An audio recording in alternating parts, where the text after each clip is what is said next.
Welcome to your #1 NCLEX-Map, your go-to guide for mastering medical surgical nursing with confidence, clarity, and clinical precision. Whether you're preparing for the NCLEX, reviewing for class, or sharpening your bedside skills, this journey will walk you through the most critical systems, signs, and strategies every RN must know. Let's dive in. Let's begin with the cardiovascular system. In heart failure, think fluid overload. You'll see dyspnea, weight gain, crackles, edema, and fatigue. In myocardial infarction, remember the hallmark crushing chest pain that radiates, along with nausea, sweating, and elevated troponins. Priority nursing actions: administer oxygen, get that ECG, start IV access, give nitrates, and don't forget daily weights, strict intake and output, and sodium restriction for heart failure. Anticipate worsening fluid retention, pulmonary edema, or cardiogenic shock. Teach early warning signs and reinforce medication adherence. Now the lungs. In pneumonia, expect fever, crackles, cough, and low oxygen saturations. COPD, look for barrel chest, hypoxia, and chronic cough. Nursing actions? Sit them up. High Fowlers. Administer oxygen carefully, especially in COPD. Promote deep breathing, coughing, pursed lip breathing, and incentive spirometry. Anticipate respiratory failure. Promote smoking cessation and vaccinations, flu and pneumococcal. When it comes to the brain, time is tissue. Stroke presents fast: facial droop, arm weakness, speech difficulty, and time to act. Increased intracranial pressure, look for headache, vomiting, and pupil changes. Intervene fast, elevate the head, monitor neurostatus, and avoid anything that increases ICP. Anticipate aspiration, contractures, and cognitive challenges. Early rehab is key. GI emergencies are often silent until they're not. GI bleed shows up as melena or hematemesis with pallor and tachycardia. Liver failure? Expect jaundice, ascites, and confusion from high ammonia.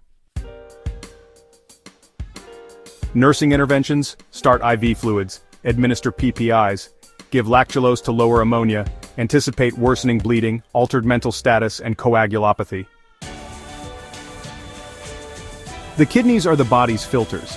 In acute kidney injury, you'll see decreased output, fluid overload, and electrolyte issues, especially potassium. Priority actions: monitor intake and output, watch potassium levels, prepare for dialysis if needed. In urinary tract infections, collect cultures before starting antibiotics. Hydration and hygiene education go a long way. Let's talk hormones. In diabetic ketoacidosis, you'll hear Kussmaul breathing, smell fruity breath, and see high blood sugar and ketones. Start IV insulin and fluids, watch for sudden hypoglycemia. In hypothyroidism, it's all slow: bradycardia, fatigue, constipation. Replace hormones and monitor thyroid-stimulating hormone. Anemia causes fatigue, shortness of breath, and pallor. Sickle cell crisis? Think pain, swelling, and risk of occlusion. Intervene with oxygen, fluids, and pain control. Anticipate complications like acute chest syndrome and infection. Promote vaccines and early intervention. Fractures? Think circulation. Use the 6 Ps: pain, pallor, pulses, paresthesia, paralysis, and poikilothermia. Immobilize and monitor closely. For pressure ulcers, prevention is key. Reposition at every 2 hours. Use support surfaces, maintain skin hygiene, anticipate infection and loss of mobility. Encourage movement and proper nutrition. In neutropenia, even a low-grade fever is a 911. Use strict precautions: no fresh flowers, hand hygiene, private room. Cancer, pain, and fatigue need consistent, compassionate care. Anticipate anemia, infection, and emotional stress. Include palliative support early when needed. Whether it's the heart, lungs, brain, or everything in between, you are the nurse at the front line. You don't just respond, you anticipate, you lead. From the moment you step into that room, your knowledge becomes your patient's safety net.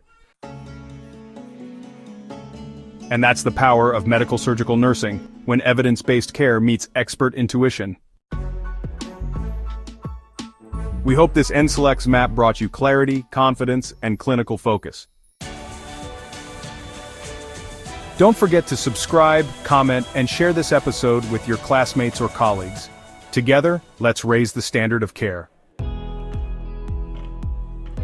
Until next time, keep learning, keep leading, and keep nursing forward.